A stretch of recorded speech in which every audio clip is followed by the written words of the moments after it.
Hi there, it's another day, and I just read a follow-up message from the woman yesterday. You know, the one that was the one who lost her father, and life is having a hard time, and thinking about checking out a little ahead of her time. So I did 2 videos yesterday to her about that, and I got a long message just now. I just read it just now. And she was describing more about her situation, and just a thought struck me. I won't read it. It's really, it's the takeaway, the takeaway perspective that's most important here. From looking at that, reading it, the thing I noticed was that, and I have to couch this in the right way, because I don't want you to think I'm being simple-minded in my, or not simple-minded, but that I'm being simplistic in my approach to your situation, or that I'm disregarding the seriousness of the problems that you're facing, and the serious impact that they're having on you, and the very real pain, and as you described it, the hauntingly, it's frightening. You didn't say hauntingly, but the way you wrote it, frightening way that the suicidal thoughts come into your life without any beckoning on your part. And I can relate to that. I remember having gone through that point in my life. I remember there was this bridge that I've talked about in other videos when I was having a really tough time in life, and I used to think about that bridge sometimes. And it was about 15 minutes from my house, and the thoughts would just kind of creep into my head. You know, I was thinking about jumping off the bridge, big bridge, and I was just scared the dickens out of me. I mean, at the time, you know, I was like, the thoughts just came. I really didn't want to die, but you know, I was having such a hard time that those thoughts would just creep in. And so what I'm trying to say is, I'm not discounting the impact or the pain that you're feeling. But what I do want to share with you is an observation that in your last message to me was probably a good 2 paragraphs in length. There was, and you showed me a photo of yourself, and there was not a single mention of anything good in it. Everything was a catalog of the difficulties and the trials, and I found myself coming back to a thought that, you know, especially after looking at the photo, I thought, you know, you have some health issues, but for the most part, you seem to be able to get around, you can function, you can communicate, not as well as you'd like, so you say. I'm not saying that accusatorily, it's just that's how you describe yourself. I haven't communicated with you face to face, but you say you can communicate, but you'd like to communicate better. You seem to be getting by, you don't seem to be starving or in abject poverty.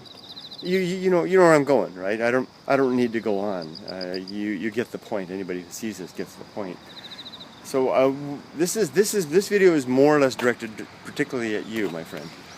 I think because you're saying you don't know where to go from here. You don't know how to get out of this, and I'm going to make a simple suggestion that is one that I'm sure that any of us are capable of coming up with. But sometimes the clearest answers are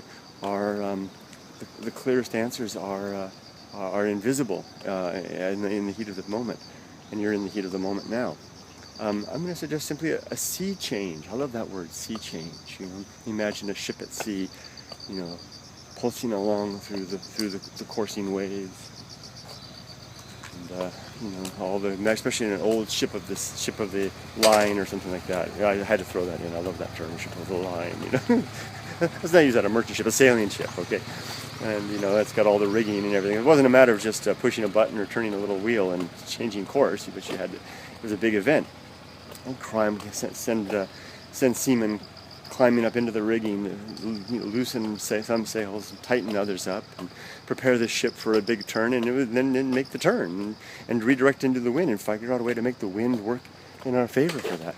Now, that's a sea change, right? You decide you're going to, instead of going to you know, Bermuda, you're going to make a switch and go to Panama or something. I'm just making that up. I'm going to recommend a sea change in your perspective. You know, there's something you can do right away. And again, it's a simple thing. So, and I would start with a pad of paper. Get out, if you can get those old yellow legal pads that they used to have. I don't know if they still have to make those anymore.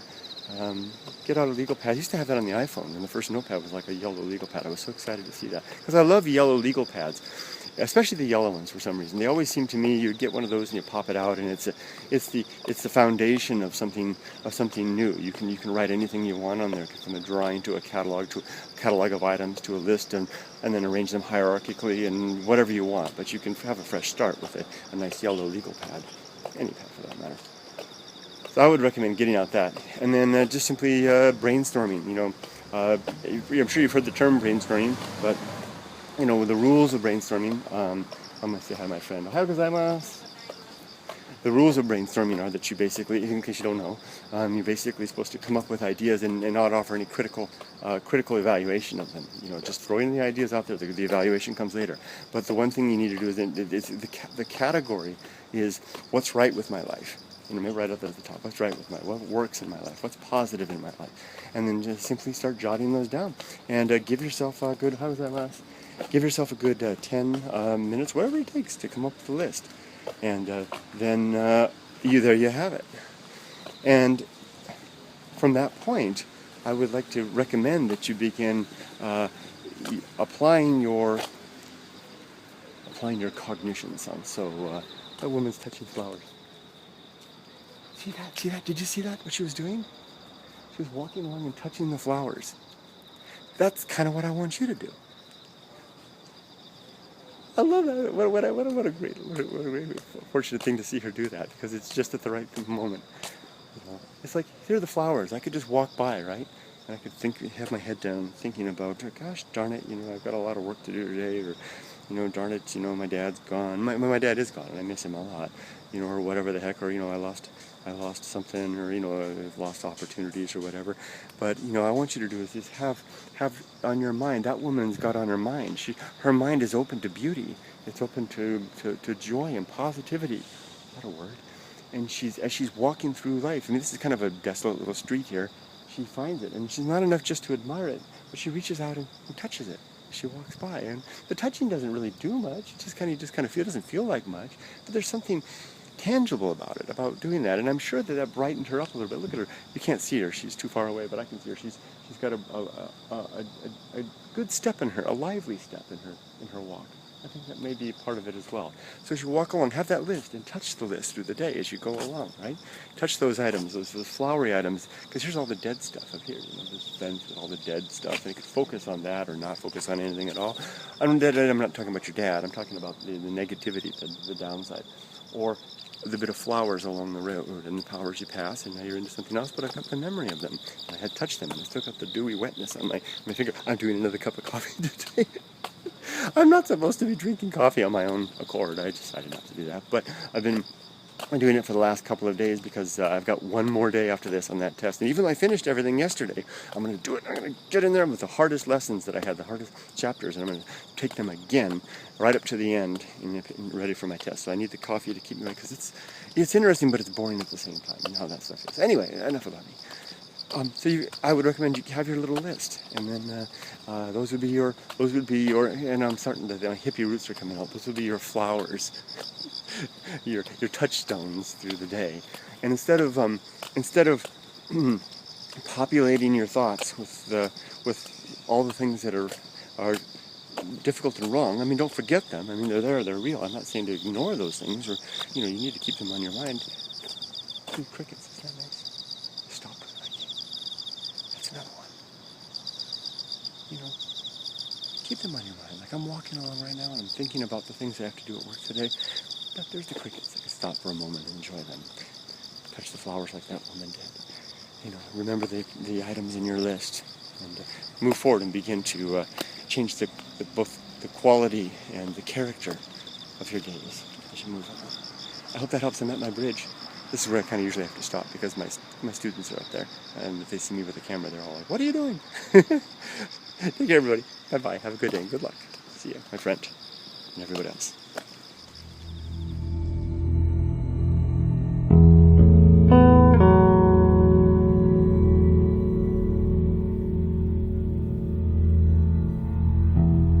you.